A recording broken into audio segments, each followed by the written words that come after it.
Hello दोस्तों, अगर आप क्लास 12 के स्टूडेंट हैं और बोर्ड एग्ज़ाम 2024 देने वाले हैं तो ये वीडियो आप सभी के लिए बहुत ही इम्पोर्टेंट होने वाली है, क्योंकि आज की इस वीडियो में हम आप सभी को क्लास 12 फिजिक्स के पूरी किताब के 1 नंबर वाले प्रश्नों को बताएंगे। पिछली वीडियो में मैंने आप सभी को देखिए 1 नंबर वाला वीडियो मैंने इस वीडियो में बताऊँगा।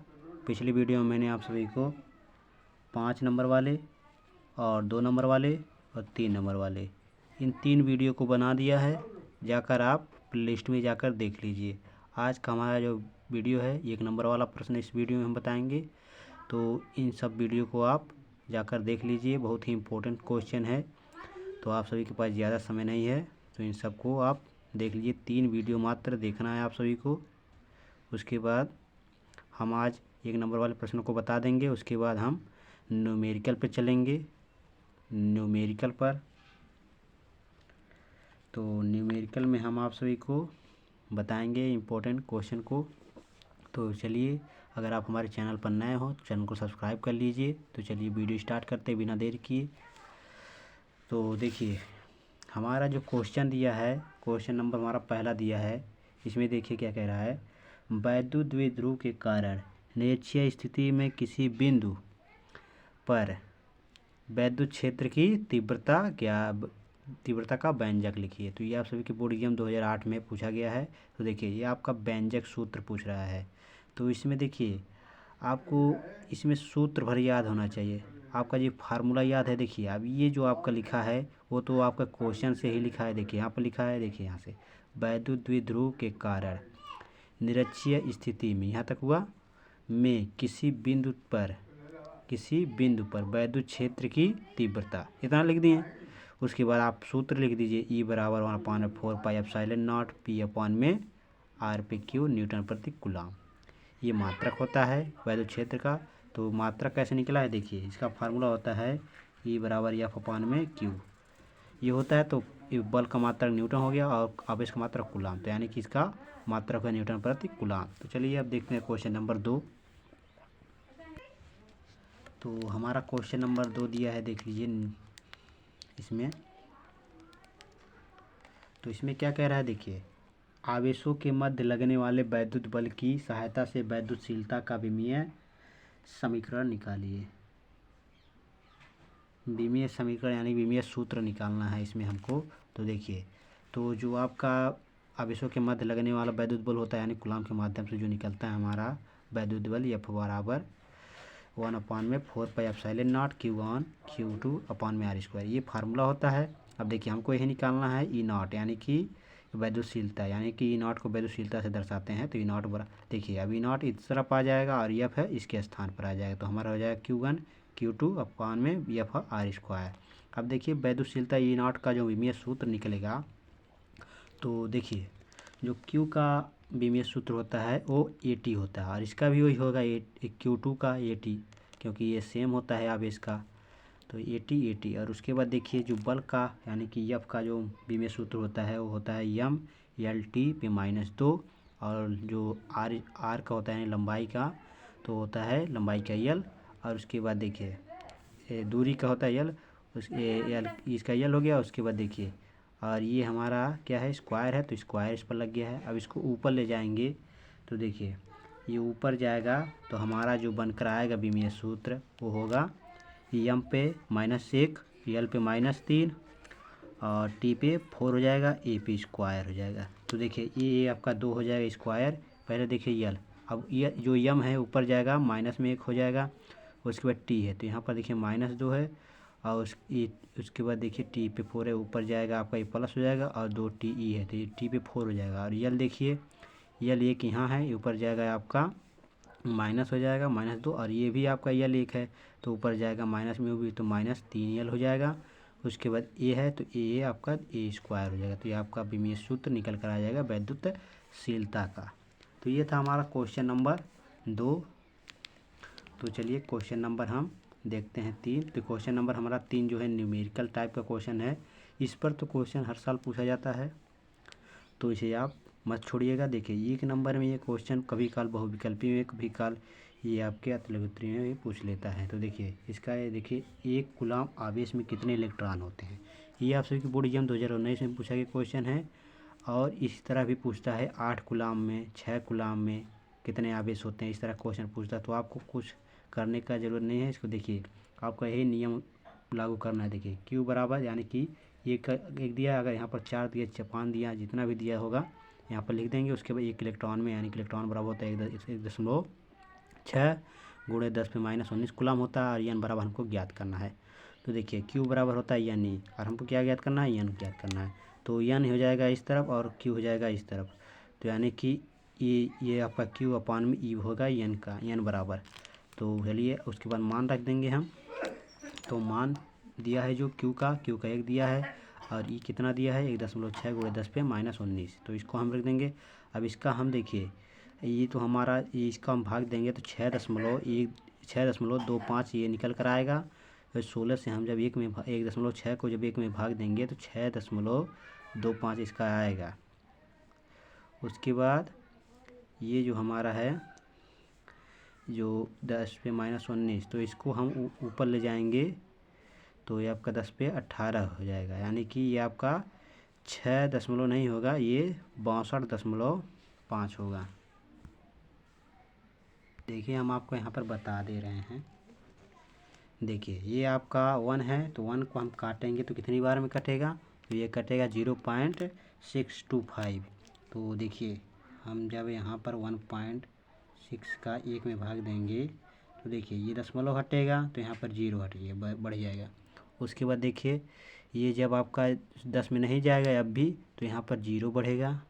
उसके बाद यहाँ पर दशमलव लगेगा, यहाँ पर एक 0 बढ़ जाएगा। तो कितना हो गया, 100 हो गया। अब 16 छक्का 96 होगा, 6 बार में जाएगा तो यहाँ हो जाएगा 96। अब घटाएंगे 4 बचेगा। अब यहाँ पर एक 0 और बढ़ाएंगे तो हो जाएगा 16 दूना 32 होगा, तो 32, उसके घटाएंगे 8 हो जाएगा, 16 पचे 80, यानी 0 पॉइंट ये कट जाएगा। तो आपका हो जाएगा 0.625। अब देखिए हमको एक अंक पे दशमलव और लगाना है, तो यानी कि इस पर जो है इसमें हम 10 से भाग देंगे तो ऊपर जाएगा, 10 पे एक माइनस हो जाएगा। तो इसमें देखिए प्लस वाला 19 है, तो इसमें से एक 10 पे -1 है, तो यानी कि एक निकल जाएगा, तो 10/18 बचेगा और हो जाएगा 6.25 गुणे 10/18 इलेक्ट्रॉन। तो ये आपका आंसर हो गया। तो समझ गए होंगे आप सभी। चलिए अब देखते हैं क्वेश्चन नंबर 4। तो क्वेश्चन नंबर हमारा 4 है। ये क्वेश्चन 2010 में पूछा गया क्वेश्चन है। तो देखिए इसमें क्या कह रहा है, किसी माध्यम के परावैद्युतांक से आप क्या समझते हैं। तो इसका उत्तर हो जाएगा, किसी माध्यम का परावैद्युतांक उस माध्यम से युक्त संधारित्र तथा उसी आकार के निर्वात संधारित्र की धारिता का अनुपात होता है। यानी कि जो आपका परावैद्युतांक के है उसके बराबर में क्या होता है, यानी कि जो आपका संधारित्र होता है उसी आकार का यानी कि सी के आकार का एक और होता है संधारित्र, उसके अनुपात क्या होता है, बराबर। देखिए यहाँ पर के बराबर C/C0, यानी किसी के आकार का है ये, तो यानी कि ये हमारा इसके अनुपात के क्या होता है, बराबर होता है परावैद्युतांक हमारा। तो ये हमारा हो जाएगा किसी माध्यम के परावैद्युतांक। उसके बाद चलिए देखते हैं क्वेश्चन नंबर 5। तो क्वेश्चन नंबर 5 है जो कि बहुत ही महत्वपूर्ण क्वेश्चन है। ये 2013 में पूछा गया क्वेश्चन है। तो इसमें कह रहा है धारा घनत्व से आप क्या समझते हैं। तो इसका मात्रक भी लिखना है। तो देखिए उत्तर हो जाएगा इसका, चालक के एकांक क्षेत्रफल से प्रवाहित वैद्युत धारा को धारा घनत्व कहते हैं। यानी कोई चालक है उसके एकांक क्षेत्रफल से जहाँ हम किसी वैद्युत धारा को प्रवाहित करते हैं तो उसी को हम क्या कहते हैं, धारा घनत्व कहते हैं। इसे जे से प्रदर्शित करते हैं। और जे बराबर होता है हमारा I/A। अब देखिए इसका मात्रक, देखिए I यानी धारा का मात्रक होता है एम्पियर, और ए यानी कि एरिया यानी कि क्षेत्रफल का मात्रक होता है मीटर स्क्वायर। तो हमारा हो जाएगा जो मात्रक धारा घनत्व का एम्पियर प्रति मीटर स्क्वायर इसका मात्रक हो जाएगा। तो चलिए अब देखते हैं क्वेश्चन नंबर 6। क्वेश्चन नंबर 5 आप सभी को समझ में आ गया होगा। चल क्वेश्चन नंबर 6 हमारा है, ताप वृद्धि के साथ धातु की प्रतिरोधकता में वृद्धि की व्याख्या कीजिए।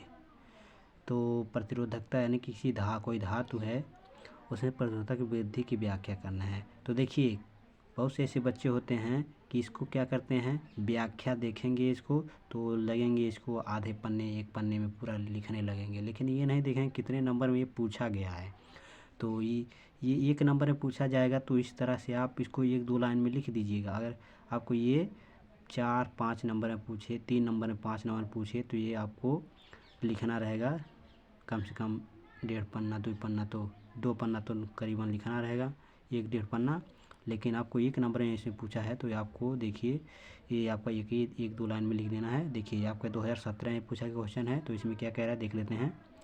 तो कह रहा है ताप में वृद्धि होने से धातु की प्रवृत्ति क्या होती है, बढ़ जाती है।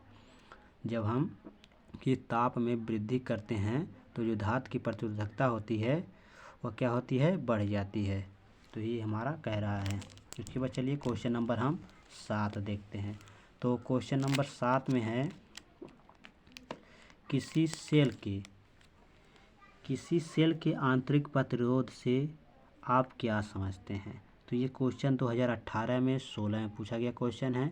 तो इसमें क्या कह रहा है देख लेते हैं। कह रहा है किसी सेल के आंतरिक प्रतिरोध से क्या आप समझते हैं। तो देखिए सेल के दोनों प्लेटों के बीच, यानी कि कोई सेल है उसके दोनों प्लेटों के बीच जो सेल के आंतरिक प्रतिरोध होता है उसमें जो वैद्युत धारा के प्रवाह में धारा आयनों द्वारा उत्पन्न जो अवरोध होता है, यानी कि रुकावट होती है, रुकावट वाला सेल होता है, रुकावट वाले सेल को हम आंतरिक प्रतिरोध कहते हैं।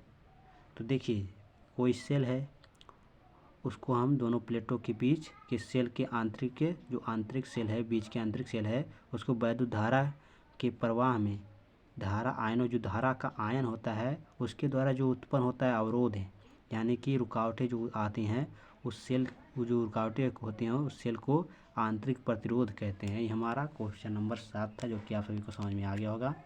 तो चलिए क्वेश्चन नंबर 8 देखते हैं। क्वेश्चन नंबर 8 हमारा है, ये आप सभी के बोर्ड एग्जाम 2019 में पूछा गया क्वेश्चन है। तो इसमें कह रहा है किरचॉफ का धारा नियम लिखिए। तो किरचॉफ का धारा नियम आप सभी जानते होंगे। तो देखिए क्वेश्चन नंबर जो हमारा 8 है इसका उत्तर हो जाएगा किसी वैद्युत परिपथ में किसी भी संधि पर मिलने वाली धाराओं का बीजगणितीय योग शून्य होता है। यानी कि जो आपका धारा होता है उसके जो बीजगणितीय यानी कि जो मिलने वाली सभी धाराएं होती हैं उसका बीजगणितीय योग यानी कि सिग्मा आई बराबर होता है 0 यानी 0 होता है। तो ये क्वेश्चन नंबर 8 था। अब चलिए क्वेश्चन नंबर 9 देखते हैं। तो क्वेश्चन नंबर हमारा 9 है चुंबकीय फ्लक्स घनत्व का अंतर्राष्ट्रीय पद्धति में मात्रक लिखिए। तो अंतर्राष्ट्रीय पद्धति यानी कि SI मात्रक, ये आप सभी बोर्ड एग्जाम 2015 में 2009 में पूछा गया क्वेश्चन है, बहुत ही इंपॉर्टेंट क्वेश्चन है। तो इसका उत्तर हो जाएगा चुंबकीय फ्लक्स घनत्व का SI मात्रक वेबर प्रति मीटर स्क्वायर, या फिर इसको लिख सकते हैं अथवा इसको लिख सकते हैं न्यूटन प्रति एम्पियर मीटर होता है, या फिर इसको लिख देंगे तभी आपका सही हो जाएगा और ये भी लिख देंगे तभी आपका सही हो जाएगा। तो ये था हमारा क्वेश्चन नंबर 9। चलिए क्वेश्चन नंबर 10 देख लेते हैं। तो क्वेश्चन नंबर 10 हमारा कह रहा है चुंबकीय द्विध्रुव आघूर्ण का मात्रक व विमा लिखिए। तो ये क्वेश्चन 2014 में और 2006 में पूछा गया क्वेश्चन है। तो देखिए जो आपका चुंबकीय द्विध्रुव आघूर्ण का मात्रक होता है एम्पियर प्रति एम्पियर मीटर स्क्वायर होता है, यानी कि एम्पियर गुणे मीटर स्क्वायर। तो एम्पियर का यहाँ हो जाएगा आपका A और मीटर हो जाएगा L, यानी कि मीटर यानी कि इसका मीटर के स्क्वायर हो जाएगा L स्क्वायर L यानी कि L स्क्वायर हो जाएगा। तो L स्क्वायर ये इसका विमा हो जाएगा किसका, चुंबकीय द्विध्रुव आघूर्ण का। तो चलिए ये तो हमारा क्वेश्चन नंबर 10। क्वेश्चन नंबर 11 देखते हैं। तो क्वेश्चन नंबर हमारा 11 है नति कोण का अधिकतम मान कितना होता है, यह किन किन स्थानों पर होता है। तो इसमें बताना है नति कोण का अधिकतम मान और ये किन किन स्थानों पर होता है। तो ये 2017 में क्वेश्चन पूछा गया है। तो चलिए देख लेते हैं इसका उत्तर। नति कोण का जो अधिकतम मान होता है कितना होता है, 90 अंश होता है। ये जो है जो कि है ये पृथ्वी के उत्तरीय व दक्षिणी चुंबकीय ध्रुवों पर होता है। किस पर होता है, देखिए जो पृथ्वी के उत्तरीय व दक्षिणीय ध्रुवों में होता है। ये इसमें देखिए 2 क्वेश्चन बन गया आपका न्यूमेरिकल ये आपके बहुविकल्पीय में 2 नंबर में आपका 2 क्वेश्चन बन सकता है। इसमें देखिए नति कोण का अधिकतम मान कितना होता है, ये क्वेश्चन ये बना तो इसका 90 अंश हो जाएगा। उसके बाद यह जो नति कोण होता है वो किन किन स्थानों पर होता है, ये दूसरा आपका बहुविकल्पी बन गया। तो हो आपका उत्तरी दक्षिणी, पृथ्वी के उत्तरी दक्षिणी, ये आपका हो जाएगा। इस तरह आपका 2 क्वेश्चन देखिए तैयार हो गया। तो चलिए अब क्वेश्चन नंबर 12 देखते हैं। तो क्वेश्चन नंबर हमारा 12 बहुत ही इंपॉर्टेंट है, इसे आप बिल्कुल मत छोड़िएगा। तो क्वेश्चन नंबर हमारा 12 है, देखिए, वैद्युत चुंबकीय स्पेक्ट्रम में सबसे अधिक तथा कम तरंगदैर्घ्य की तरंगों के नाम बताइए। तो ये आपका इम्पोर्टेंट क्वेश्चन है, ये 2016, 14, 13, 5 में क्वेश्चन पूछा गया है। तो इसका उत्तर हो जाएगा सबसे अधिक तरंगदैर्घ्य की तरंगे रेडियो तरंगे हैं, यानी कि जो सबसे अधिक तरंगदैर्घ्य की तरंगे होती हैं वह रेडियो तरंगे होती है, और सबसे कम तरंगदैर्घ्य की तरंगे गामा किरणें होती है। तो इसको याद कर लीजिएगा, ये भी आपका 2 बहुविकल्पीय बन जाएगा इसमें भी, जैसा कि यहाँ पर सबसे अधिक तरंगदैर्घ्य की और सबसे कम तरंगदैर्घ्य की किरणें कौन सी हैं, तो ये आपका 2 क्वेश्चन बन जाएगा इसमें। देखिए अब चलते ही देखते हैं क्वेश्चन नंबर 13। तो क्वेश्चन नंबर 13 में है, किसी लेंस की क्षमता से क्या तात्पर्य है, इसका मात्रक लिखिए। तो लेंस की क्षमता का मात्रक लिखना है और लेंस की क्षमता को बताना है। देखिए, किसी लेंस की क्षमता P, यानी कि लेंस की क्षमता को P से दर्शाते हैं। लेंस की फोकस दूरी के प्रतिलोम के बराबर होता है, यानी कि फोकस दूरी यानी कि एफ। तो हो गया हमारा P बराबर 1/में एफ, यानी कि इसको मीटर में हम कन्वर्ट करेंगे तो एफ यानी 1/में एफ। और इसका मात्रक क्या होता है, तो मात्रक हो जाएगा इसका, जो लेंस का क्षमता का मात्रक होता है वो डायोप्टर होता है।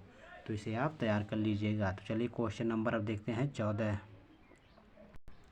तो क्वेश्चन नंबर हमारा 14 है, तरंगाग्र को परिभाषित कीजिए। ये क्वेश्चन 2018 में पूछा गया क्वेश्चन है।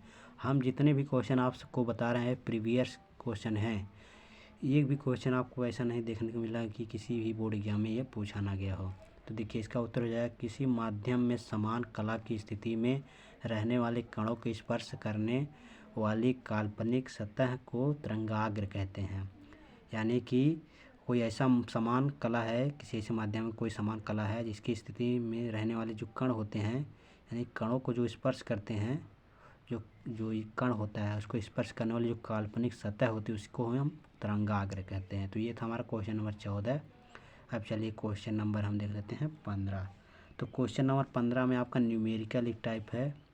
तो देखिए इसमें क्या कह रहा है, उस पदार्थ का अपवर्तनांक क्या है जिसमें प्रकाश की चाल 2.3 × 10⁸ मीटर पर सेकंड है। तो यह 2016 में क्वेश्चन पूछा गया है। तो इसका उत्तर हो जाएगा, देखिए इसको हल करेंगे तो देखिए प्रकाश का चाल जो होता है C बराबर 3 × 10⁸ मीटर पर सेकंड होता है। इसको आप याद कर लीजिएगा, प्रकाश की चाल C बराबर होता है 3 × 10⁸ मीटर पर सेकंड। अब देखिए इसमें हमको पदार्थ में प्रकाश की चाल जो दिया है 2.3 × 10⁸ मीटर पर सेकंड इतना दिया है। अब देखिए जो पदार्थ का अपवर्तनांक होता है वो होता है n बराबर C/v, ये होता है। अब हम क्या करेंगे, जो C हमारा दिया है प्रकाश की चाल उसको रख दीजिए 3 × 10⁸ और उसके बटे में रख दीजिए 2.3 × 10⁸। अब ये जो आपका 10⁸ ये कैंसिल हो जाएगा, तो इसको हम इसमें भाग देंगे तो 1.3 आ जाएगा इसका आंसर। तो ये था हमारा क्वेश्चन नंबर 15, जो कि बहुत ही इंपॉर्टेंट न्यूमेरिकल था, 1 नंबर में क्वेश्चन पूछा जाता है ये। उसके बाद चलिए देखते हैं क्वेश्चन नंबर 16। तो क्वेश्चन नंबर 16 में हमारा है, नाभिकीय रिएक्टर में मंदक का क्या उपयोग होता है। तो नाभिकीय रिएक्टर में मंदक का क्या उपयोग होता है, ये 2009 में पूछा गया क्वेश्चन है। तो इसका उत्तर हो जाएगा, तीव्रगामी न्यूट्रॉनों की गति को मंद करने के लिए मंदक का उपयोग किया जाता है। यानी जो तीव्रगामी न्यूट्रॉन होता है उसकी जो गति होती है उसको ही धीमा यानी कि मंद करने के लिए मंदक का उपयोग किया जाता है।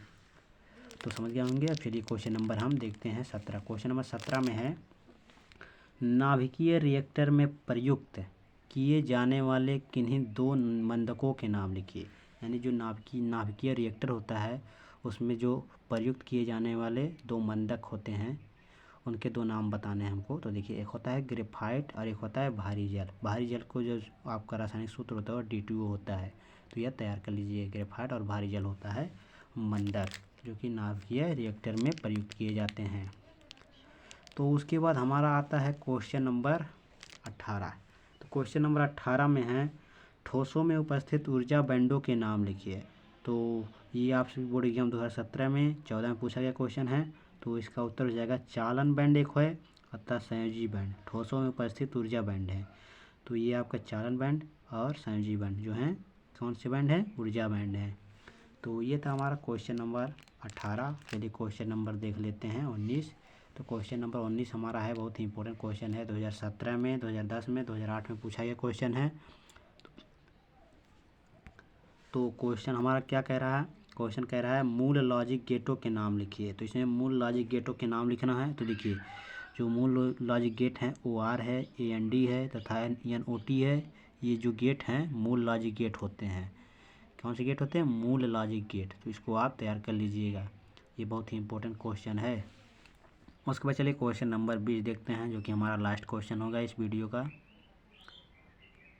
तो क्वेश्चन नंबर हमारा 20 है, AND गेट का लॉजिक प्रतीक बनाइए। तो देखिए ये आपका बहुत ही इम्पोर्टेंट क्वेश्चन है, ये जान लीजिए।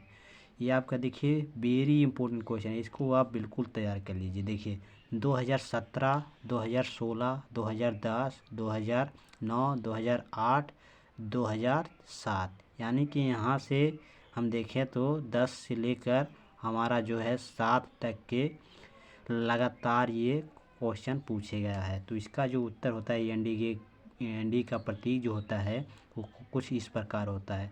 देखिए इसको इस तरह यहाँ पर चिन्ह पाड़िए, फिर यहाँ से इसको ऐसे बनाइए, फिर यहाँ से कर दीजिए, फिर यहाँ से, फिर उसके बाद एक चिन्ह यहाँ से बीच से खींच दीजिए। उसके बाद ये लिख दीजिए यहाँ पर AB, उसके बाद यहाँ पर Y। तो ये आपका प्रतीक इस प्रकार बन जाएगा। तो ये था हमारा क्वेश्चन नंबर 20, जो कि बहुत ही इम्पोर्टेंट क्वेश्चन था कुछ। तो हमने इस वीडियो में आप सभी को टोटल 20 क्वेश्चन बताएं, तो इन सभी को आप तैयार कर लीजिएगा। और हाँ, अगर आप पिछली वीडियो में जो मैंने आप सभी को 2, 3 और जो आपके 5 नंबर वाले प्रश्न हैं, इन सबको अगर आप अभी तक नहीं देखें तो इन सबको आप जाकर देख लीजिए और इनको तैयार कर लीजिएगा। उसके बाद हम आप सभी को न्यूमेरिकल बताएंगे, न्यूमेरिकल। तो इस वीडियो को ज़्यादा से ज़्यादा लाइक कीजिएगा और शेयर कीजिएगा और कमेंट भी कीजिएगा, और चैनल पर नए हो चैनल को सब्सक्राइब कर लीजिएगा। तो चलिए मिलते हैं आप सभी से नेक्स्ट वीडियो में नेक्स्ट टॉपिक के साथ। धन्यवाद।